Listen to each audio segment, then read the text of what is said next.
말씀을 나누고자 합니다. 스데반 집사님에 대한 오늘 두 번째 이야기인데요. 스데반 집사님의 설교는 뛰어넘고 설교는 대각적으로 여러분과 함께 핵심만 나누고 그 스데반 집사님이 순교하는 장면으로 넘어가고자 합니다. 스데반 집사님을 이야기하다 보면 스데반 집사님 지난전에 말했던 믿음이 충만하다, 믿음이 있는 그리고 성령에 충만한 사람, 이 두 가지로 요약을 할 수 있을 것 같습니다. 지난주를 통해서 믿음 있는 스데반 집사를 말했다면, 성령 충만한 스데반 집사를 말했다면, 오늘은 그 성령 충만과 믿음으로 인해서 스데반 집사에게 일어난 순교의 장면, 순교자 스데반에 대한 이야기를 나누고자 합니다. 참 암울한 교회사가 있었습니다. 이 땅 가운데 우리 한국 교회사도 마찬가지였고, 초대교회는 누구보다도 박해가 심했던 그런 시절들이 있었습니다. 그 시절에 많은 기독교의 순교자들이 있었고, 오늘 제자들도 참 많은 순교자들이 제자들 중에서도 많은 순교자들이 나왔듯이 초대교회에는 진짜 많은 순교자들이 나왔었습니다. 그 중에 한 명, 제가 학교 다니면서 공부하며 배웠던 사람 중에 폴리갑이라는 순교자를 기억합니다. 스무나 교회의 교부였고, 이 요한계시록 2장이 나와 있는 스무나 교회 칭찬받은 교회 중에 하나였습니다. 오로지 책만 없이 칭찬만 받은 그 교회의 교부로 있었던 사람입니다. 교부는 정통 교리를 세운 자, 성스러운 삶을 사는 자, 교회로부터 인정을 받은 자, 전례교회에 관한 저수를 써서 그 글들이 인용된 자, 여러 가지 교부의 조건들이 있지만, 여하튼 교부는 성경을 가르치고 그 성경 가운데 믿음으로 모든 것들을 자기 삶으로 보여주는 사람 중에 하나였습니다. 이 스무나 교회의 교부였던 이 폴리갑은 115년에 스무나 교회의 교부 감독으로 취임했고, 바울처럼 복음을 전하다가 156년에 그의 나이 86세에 화형으로 순교를 합니다. 그 화형으로 순교를 당하는 그 장면을 많은 자들이 기록했고, 그 기록의 장면들이 있었습니다. 처음 이 총독들과 함께 예수 그리스도를 전했던 이 스무나 교부 폴리갑에게 이 사람들이 고문을 합니다. 고문을 하면서 이렇게 말합니다. 주구막혀서 이 폴리갑이, 나는 86년 동안 그분을 섬기며 살았으나 그분은 한 번도 나에게 해를 끼친 일이 없어. 그런데 내가 어떻게 나를 구원하신 나의 왕을 모독할 수가 있단 말이요. 네가 예수 믿지 않는다고 말하면, 네가 그 주님을 주로 인정하지 않는다고 말한다면 이 재판장들이 그냥 죄 없던 걸로 넘어가겠다. 너는 등박 맞는 교부지 않냐 라고 이야기했을 때 했던 말입니다. 그리고 총독이 만일 당신의 마음을 바꾸지 않으면 짐승들한테 던져버리겠다라고 말하자, 이 폴리갑은 말합니다. 그 짐승들을 부르시오. 우리는 선을 버리고 악으로 돌이켜서는 안 될 일, 오히려 악에서 돌이켜 덕을 택하는 선한 일이요 라고 이렇게 말하면서 이 폴리갑에게 마지막으로 위협을 합니다. 당신이 마음을 바꾸지 않으면 화형을 시키겠다라고 말합니다. 그저 이 폴리갑을 향해서 군중과 이 많은 사람들이 모여 있는 가운데 폴리갑은 다시 말합니다. 당신은 잠시 타오르다가 곧 꺼져가는 불로 나를 위협하고 있을 뿐이요, 그러나 당신은 장차 악인을 위해 예비된 영원한 형벌을 알지 못하고 있어서. 한마디 한마디를 하면서 그렇게 말하자 군중들이 이제 대노해서 폴리갑을 죽여라, 화형을 시켜라 라고 말합니다. 그러자 화형을 시키려고 그 늙은 폴리갑을 화형을 시키기 위해서 십자가 모양의 어떤 말뚝에 박으려고 세우려고 하자 폴리갑이 말합니다. 그냥 나를 불 위에다, 단 위에다 그대로 두십시오. 왜냐하면 화형을 당할 때 조금 더 덜 고통스럽게 하기 위해서 이 말뚝 같은 데 박아서 먼저 피를 흘려가지고 좀 기진맥진한 상태에서 화형을 시키는 경우가 많았는데, 그냥 두시오. 나를 이대로 두시오. 나에게 화형을 견딜 힘을 주실 그분은 당신들이 못을 박지 않아도 장작더미 위에서 움직이지 않고 견딜 능력을 주실 것입니다. 그러면서 마지막 기도를 합니다. 이 폴리갑이. 그 기도의 내용이 이렇습니다.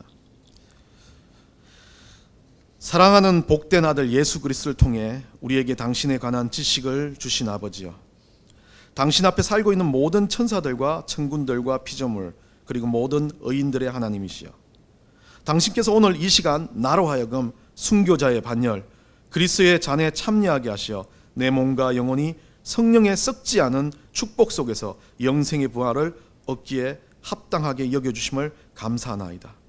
오늘 나는 신실하고 참되신 하나님이신 당신께서 예배하시고 계시하시고 이루신 풍성하고 연락될 만한 제물로 당신 앞에 드려지기를 소원하나이다.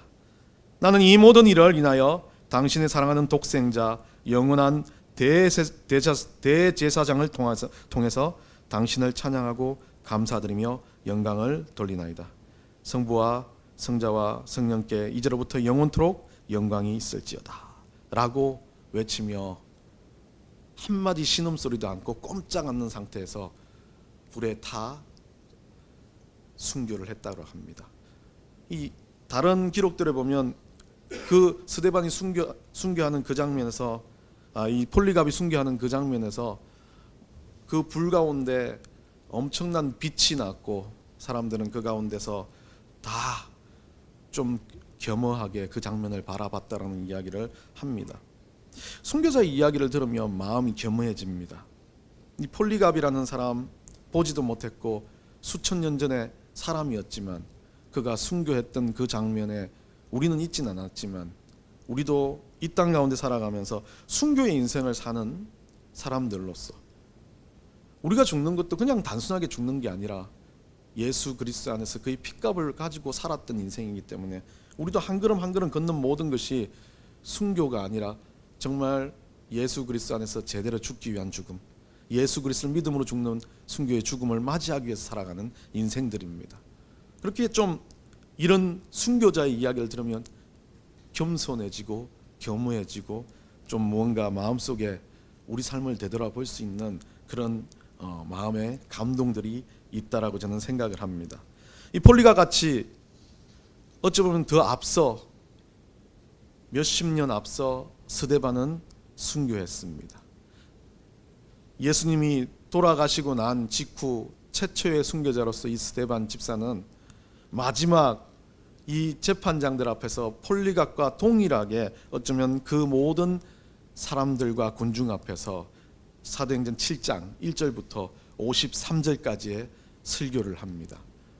그 설교의 내용은요 2절부터 8절까지 보면 이스라엘의 아브라함의 야곱의 12아들까지의 역사를 진술합니다. 이스라엘 민족들 그리고 교부들이 그리고 재판장이었던 제사장들과 많은 사람들이 잘 알고 있었던 내용들입니다. 그들은 이 아브라함의 자손들이라는 아주 좋은 감정, 하나님의 유일하신 유대 민족이라는 그것에 대해서 심취해 있는 사람들입니다. 9절에서 16절까지 이 그들에게 가장 또 귀하게 여겨지는 요셉이라는 사람에 대한 통해서 하나님의 역사를 하신 일들을 소개합니다. 자, 이 전초전을 하면서 17절부터 43절까지 이제는 그 전초전과 함께 그 뒤에 일어나는 모세에 대한 이야기를 합니다. 이스라엘 역사를 다 이야기하는 이유가 너희들이 이스라엘 민족 맞지라는 이야기를 하는 것 같습니다. 그러면서 그 이스라엘 민족의 끝자락에 출애굽을 하셨던 그 모세에 대한 이야기를 하면서 모세 이야기를 통해서 무슨 이야기하면 유대인이었고 아브라함을 섬기고 요셉을 섬기는 이스라엘 민족들이 어떻게 했는지를 이야기합니다. 41절입니다. 41절 우리 한번 봅시다. 41절요. 예, 7장 41절. 다 같이 읽습니다. 시작. 그때 그들이 송아지를 만들어 그 우상 앞에 제사하며 자기 손으로 만든 것을 기뻐하더니, 예, 하나님을 따랐고 아브라함의 족속이고 유일하게 선택받은 민족이라는 너희들도 그 하나님의 백성들이 모세가 법궤를 가지고 내려왔을 때 우상 앞에서 우상을 만들고 하나님을 떠났다는 이야기를 하면서 이 이스라엘 민족들이 했던 행태를 지금 너희들이 똑같이 하고 있다는 것을 이 모든 군중에게 스데반은 강렬하게 이야기를 하는 겁니다. 이 백성들은요, 어찌 보면 스데반이 했던 여러 가지 이유 중에 모세의 율법에 대해서 그리고 성전 예배에 대해서 잘못된 것을 신성모독이라고 지금 생각하고 있는 겁니다. 그러면서 스데반은 택함받은 이스라엘 백성들이 하나님의 인도하심 안에서 살지 않고 불순종해서 우상을 섬겼는데 지금 너희들이 하는 형태가 꼭 하나님 앞에서 불순종하는 백성들과 똑같지 않냐, 너희들 한번 돌아봐라고 지금 설교하고 있는 내용입니다. 그러면서 44절에서 55절까지요. 이제 진짜 하고 싶은 말을 합니다. 내가 신성모독이라고 말하는 그 이야기, 장막과 성전에 대한 이야기를 하고 있습니다. 예수 그리스도에서 죽고 나신 후에 다시 3일 만에 성전을 재건하시겠다는 그 예수 그리스도의 말을 통해서 예수 그리스도는 부활하셨고 그 예배들이 모두 다 사라져 진짜 예배할 것이 무엇인지를 알려주는 겁니다. 하나님이 계실 처소가 지금 너희들이 말하는 성전에 국한되지 않았다. 하나님을 위해서 예배하는 모든 것은 우리가 성전이 된다는 것, 제가 지난주에 설명했던 내용과 똑같은 이야기를 합니다. 그래서 51절 53절에서는요, 너희들이 생각하는 것과 다르다. 예수 그리스도를 믿음으로, 예수 그리스도 안에서 회개함으로, 예수 보혈에서 그 보혈에 잠겨서 내 죄를 깨달음으로 예수님의 보혈이 나를 구원하셨고 부활하신 예수님을 믿는 것만이 그 모든 잘못되어 있는 우상으로서 드러나는 일이다. 너희들이 유대인의 전통적이고 너는 예수 믿어서 나는 괜찮다고 생각하는 그 모든 것을 버릴 수 있는 길이 오로지 우리 예수 그리스도를 믿음으로 다시 태어나는 길이라고 말하고 있는 겁니다. 이 말을 들으자 오늘 본문입니다. 54절입니다. 이스라엘 백성들이 어땠다고요?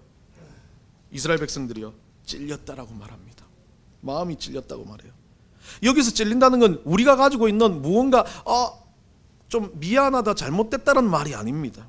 원래 이 찔리다는 단어는 디에프리온토라는 단어를 쓰고 있는데요, 이건 노했다라는 겁니다. 분노했다는 겁니다. 우리가 마음에 찔리면 두 가지 형태가 일어나는데, 우리는 마음에 찔리면 그 잘못이 잘못이라고 생각하고 회개하고 하나님 앞에 문제를 가지지만, 이스라엘 백성들은 마음에 찔리니까 회개하는 것이 아니라 회개를 모르니까 자기들은 유일하신 하나님을 믿는 유대인, 자기들만 선택받았다는 생각에 빠져있기 때문에 뭘 합니까? 그 찔림이 분노가 됩니다. 원래 이 디아프리오라는 이 단어는요, 마음이 조각조각으로 톱질되어져 있는 상태를 말합니다.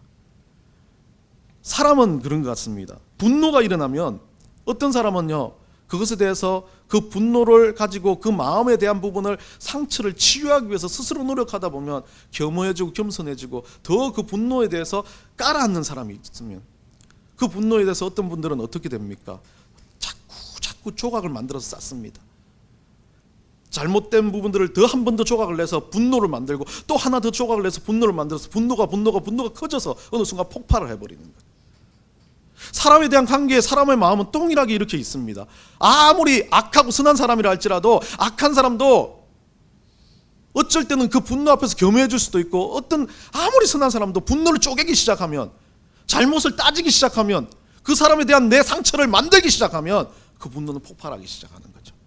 이 사람들도 마찬가지입니다. 자기의 어떤 가장 누군가 찔렀을 때 아픈 부분을 찔렀습니다. 자기의 가장 진실한 신앙이란 부분을 찔렀습니다. 그것이 잘못됐다고 말합니다. 그런데 겸허하게 생각해 볼 수 있고, 부활하신 예수님도 알고 있고, 지금까지 모든 증거를 알고 있고, 기적이 일어난 표적도 보면서 진짜 구원이 뭔지도 봤습니다. 그러니까 그 구원이 아닌 것을 증명하고 싶은데 증명할 게 하나도 없습니다. 그러니까 어떻게 됩니까? 자기 안에서 이성을 가지고, 자기 안에서 욕심을 가지고, 자기 안에서 잘못된 자기 생각을 가지고 쪼개어냅니다. 저거 어떻게 죽일까? 저거 어떻게 괴롭힐까? 저게 나한테 이렇게 해도 돼? 라고 생각하는 마음들이 커지기 시작합니다. 이거 우리한테도 일어나고 있습니다. 예수 믿는 우리들한테 얼마나 사람들 관계에서 일어납니까? 누군가 나한테 조금 잘못된 말 한마디만 하더라도 우리는 어떻게 합니까? 처음에는 그럴 수 있지 하고 넘어가서 집에서 곰곰이 되씹으면서 지가 그런 말을 해? 왜 나한테 그런 말을 할까?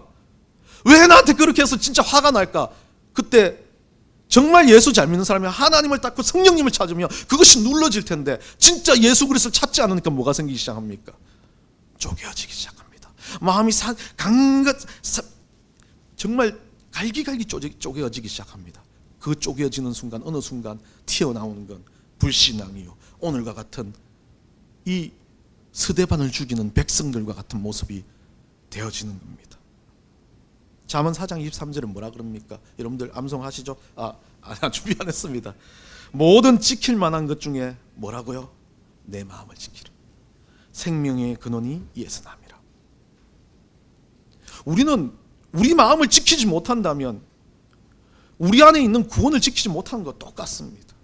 분노가 났을 때 그리스도인이 아닌 사람들이 한 번 참는다면 우리는 최소한 2번이라도 참기 위해서 노력해야 되는 게 그리스도인이라는 겁니다. 오늘 이 백성들은요, 그냥 단순히 쉽게 자기 이성으로 갈기갈기 자기 마음을 난도질하기 시작합니다. 그리고 그 난도질했던 그것을 가지고 정말 유례도 없는 순교의 첫 번째 모습을 만들어 가는 것입니다. 55절에 봅니다. 55절에 보면요, 스데반이 그런 상황에서도요, 그들이 이를 갈고 이 스데반을 죽이기 위해서 마음이 갈기갈기 쪼개진 그 상황에서 스데반은요, 성령이 충만하였다 그럽니다. 참 이원론 같습니다. 한쪽에서는 지금 이를 갈고 죽이려고 하고 있어요. 근데 한쪽에서는 너무 평안하고 너무 기쁘고 너무 좋은 거예요. 그러면서 어떻게 합니까? 하늘을 우러러 보면서 그 하늘을 향해서 보며 하나님의 영광과 예수께서 하나님의 우편에 서신 것을 보고 있다는 거죠. 이 장면을 이 55절을 읽어보면 스데반은요, 지금 자기를 죽이려고 으르렁거리는 그 사람들 앞에서요, 그 사람들의 안중에도 없어요.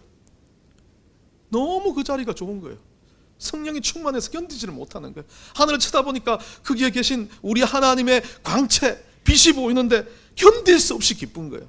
변화산 성상에 있었던 이 베드로가 보았던 그 광채처럼, 어찌 보면 정말 우리 인생의 가운데 이 광채라는 게 독사라는 영광이라는 단어로 쓰여지는데 그 영광이 나를 덧입는데 견딜 수가 없는 상황인 거예요. 어찌 보면 우리 인생 가운데 우리는 어렵고 힘들고 아프다라고 하는 순간에 이 스데반과 같은 모습으로 살아가지 못하기 때문에 문제가 생기는 겁니다. 누군가 내가 상처 주는 것도 모르고 내가 상처받는 것도 모르는 상황에서 살아간다면 우리는 최소한이라도 그리스도인이라면 그냥 묵묵하게 입 닫고 살아가기는 해야 된다는 거죠. 왜요? 하늘을 바라보니까 그냥 아무 말 하지 않아도 보여지는 우리 하나님의 영광이 보이니까요. 그 영광 가운데 꾸역꾸역 지금까지 살아왔던 내 삶을 되돌아보지 않아도 그 영광 가운데 너무 좋아서 견디질 못하니까요.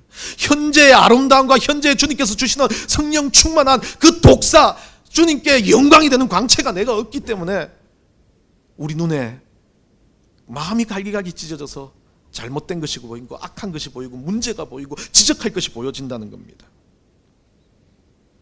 이 영광은요, 하나님 주시는 사인과 같은 겁니다. 주석가들은 그렇게 말합니다. 이것이 하나님의 임재를 표현하는 사인이었다, 표시였다라고도 기억합니다. 근데 저는 임재를 표현하는 표시에 더 넘어가는 거라고 봐요. 이것은 그냥 정말 아무것도 아닌 내가 하나님 앞에서 단독자로 서 있는 모습과 같은 거예요. 이 땅에 나가 없어지고 하늘을 우러러보는 정말 천국을 향해서 마지막을 보는 내가 있는 상태, 그것이 하나님의 영광, 독사와 같은 상황이라는 겁니다. 56절, 그래서 이때 스데반이 말합니다. 보라, 하늘이 열리고 인자가 하나님 우편에 서신 것을 보노라 한데, 마음이 갈기갈기 쪼개지고 스데반을 죽이기 위해서 일을 가는 사람들은 아무것도 안 보입니다. 아주 그냥 미쳐있는 한 사람으로 보입니다. 와, 저기 지금 제가 맞아 죽을 상황에 있는데도 저렇게 미친 소리를 하네라고 들릴 수 있습니다. 그런데 스데반의 입에서는요, 너무 좋으니까, 너무 행복하니까, 이것밖에 없으니까 터져 나올 수밖에 없어요. 저주를 하는 것도 아니고 살려달라고 애원하는 것도 아니고 그냥 하나님 앞에 그 자리가 너무 좋은 거예요. 자기가 죽는 자리입니다. 모르지 않을 거예요. 그 말을 했으면 이 사람이 군중들의 압박에 의해서 죽을 거라는 것도 알고 있는 상황일지 모릅니다. 그런데요, 자기 입술의 고백으로 그 하나님을 바라보고 있다는 것을 고백하고 있다는 겁니다. 그리고 사람들은 57절입니다. 어떻게 됩니까? 견디지를 못해요. 정말 화가 나는 겁니다. 그렇게 압박하고 죽이려고 하고 정말 하나님을 믿는 것 자체를 부인했으면 살 수 있는 길을 놓친 스데반을 향해서 이들은요, 스데반이 하는 이야기가 그들의 귀에 너무 듣기 싫게 들리는 겁니다. 57절에 그들이 큰 소리를 지르며 기름 맞고 일제히 그에게 달려듭니다. 유대교 율법에서는요, 원래 신성을 모독하거나 아니면 무당이나 박수나 이방인들에 대해서 잘못된 우상들을 만든 사람에게 돌로 쳐서 죽이는 법이 있습니다. 그러나 로마의 법령에서는 사형 집행권이 모든 사람에게 없습니다. 만약에 거기서 돌로 쳐 죽였다면 로마 법을 따진다면 이 사람은 살인자가 되는 겁니다. 이 사람들 모두가 알고 있는 상태입니다. 그런데 어떻습니까? 마음이 쪼개지고 마음이 문제가 된 사람, 갈기갈기 찢어진 사람들은 그것에 대해서 앞뒤를 바라보지 않는 겁니다. 그냥 그저 도끼가 차서 돌을 들고 던지기 시작하고 죽여버리는 겁니다. 자기만이 살아야 되기 때문에 그렇습니다. 남을 죽이고 남을 해하는 모든 사람의 이유는 자기 살고자 하는 겁니다. 이기적인 것 때문에 나오는 겁니다. 왜요? 자기가 갖고 있는 모든 생각이 다 부서지는 거니까요. 자기가 갖고 있는 모든 환경이 다 부서지는 겁니다. 만약에 여러분이 가지고 있는, 생각해왔던, 여러분이 가지고 있던 모든 것들이 다 떠나버린다면 여러분도 어떻겠습니까? 그 사람을 죽여서라도 내 것을 찾아야 된다는 이기적인 생각이 드는 게 마음이 갈갈하게 찢어진 사람들의 모습입니다. 그래서 돌을 듭니다.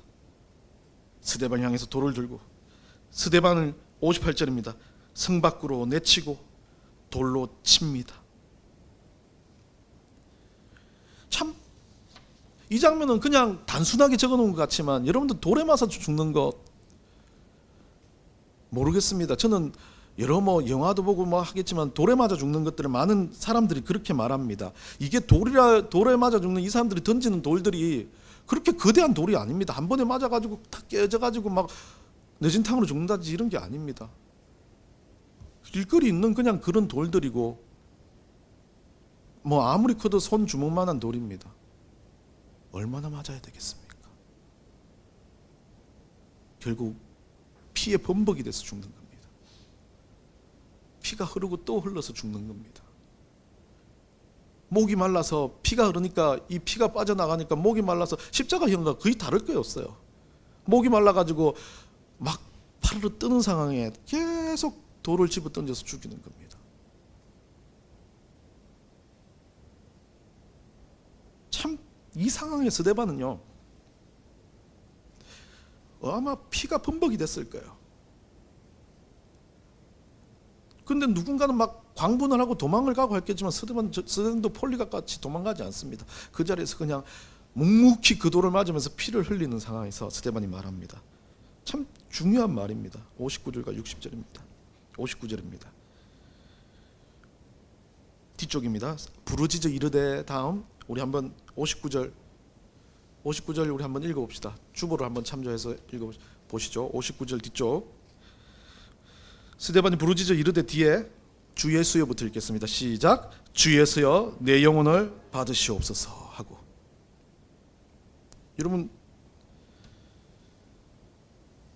예수님도 똑같이 이야기하지 않았습니까? 누가복음 23장 46절에서요. 아버지의 내 영혼을 아버지 손에 부탁하나이다. 믿음을 가진 백성들은요, 인생을 살아가면서 누구 탓하는 거 아니에요. 우리가 마지막 이때 우리 영혼이, 내가 죽는 그때, 우리 하나님 만나는 그때를 위해서 사는 거 아닙니까? 순교라는 가장 근본적인 이유는요, 내가 믿음의 마지막 끝자락에서 우리 주님을 붙드는 겁니다. 순교의 마지막 자락은요, 그냥 내가 막 어떤 압박적인 상황이 아니라 우리도 죽음의 끝자락에서 내 죽음과 싸우고 내 몸과 싸우고 병이 있으면 병과 싸우면서 마지막까지 믿음을 지키는 것, 그게 순교라는 거예요. 순교를 하기 위해서는요, 지금부터 그 마지막에 내가 싸워서 이기기 위해서 마지막까지 내가 이 믿음을 붙들기 위해서 노력하는 겁니다. 그래서 달라요. 이 세상에는 돈이 있고 이 세상에는 권력이 있고 이 세상에 능력이 있어서 그것을 지킬 수 있는 게 아니지 않습니까? 스데반이 말한 마지막 이 고백을 하기 위해서, 스데반이 한 마지막 이 순교의 끝자락을 잡기 위해서 우리는 주님 안에 살아가는 겁니다.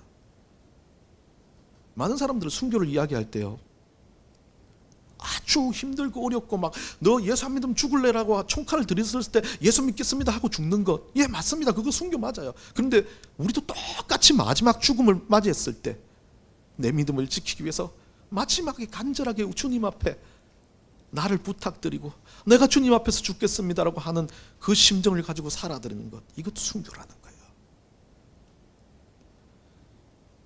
그러면서 이 스데반은 또 하나 다른 걸 합니다. 60절입니다. 우리 다 같이 60절을 한번 주보를 참조해서 읽어보겠습니다. 시작. 무릎을 꿇고 크게 불러 이르되, 주여 이 죄를 그들에게 돌리지 마옵소서. 이 말을 하고 자니라. 피 맞아 죽어가면서 갈기갈기 찢어져 있던 짐승들과 같은 그들이 던지는 돌을 맞으면서 그들을 향해 세상 없는 환한 미소를 지으며, 주님 제 죄들이 잘 몰라서 그래요. 저거 좀 용서해 주세요 라고 말해요. 스데반이 보여줬던 마지막 모습입니다. 순교의 모습의 마지막엔요, 내가 스스로 주님 앞에 서 있어요. 주님, 내 믿음을 지켰어요. 왜? 하나가 돼 있어야 된다는 거예요. 주님, 저 불쌍한 영혼 좀, 주님, 저 안타까운 영혼 좀 살려주세요. 제가 좀 미워했어요. 제가 좀 아파해가지고 전도도 잘 못했었어요. 그런데 최소한 저 영혼이 자기가 하는 거 좀 몰랐으면 좋겠어요. 예수님 알았으면 좋겠어요 라는 그 마음, 그게 스데반의 마지막 마음입니다. 스데반이 힘들어서 아픔을 이기고 고통을 이겨서 순교했다는 게 중요한 게 아닙니다.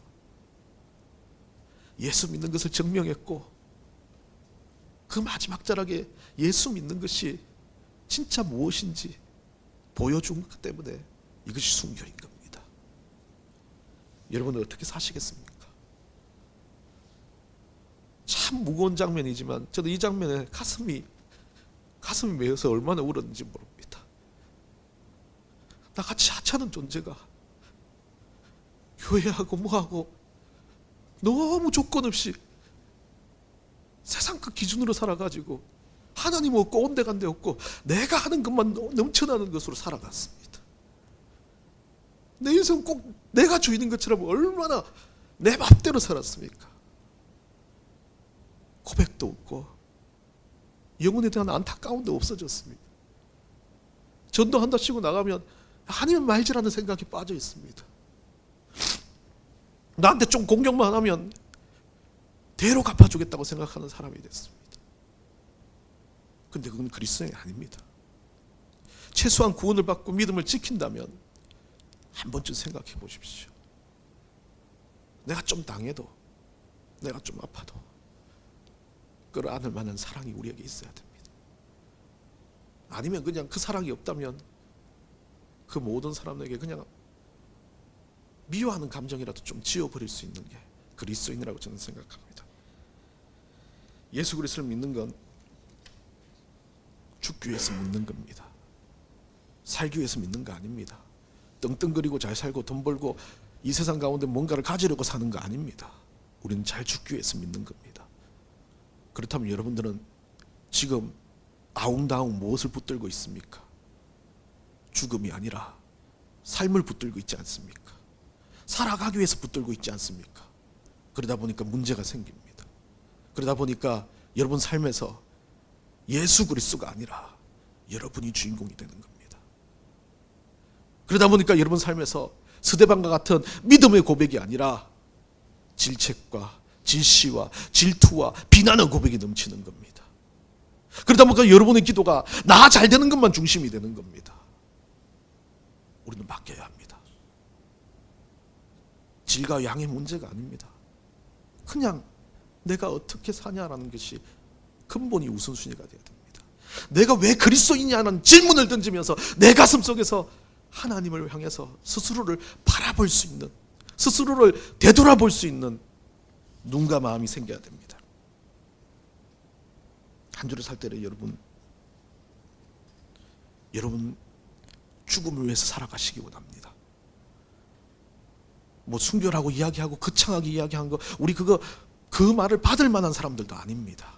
그런데 최소한이라도 예수 그리스도를 믿으며 이 땅 가운데 살아가는 이 삶이 최소한이라도 믿음을 증명하고 고백하는 삶이 되고, 영혼들에 대해서 안타까움과 영혼들에 대해서 우리 예수 그리스도를 전하고자 하는 열정이 넘치는 삶. 그래서 마지막에 주님 앞에 우리가 진짜 죽음을 맞이하는 그날에 순교라고 말하기도 그렇겠지만 믿음을 지키기 위해서 조금이라도 애썼다라는 말을 듣는 그리스도인들이 되시기를 간절히 축원합니다.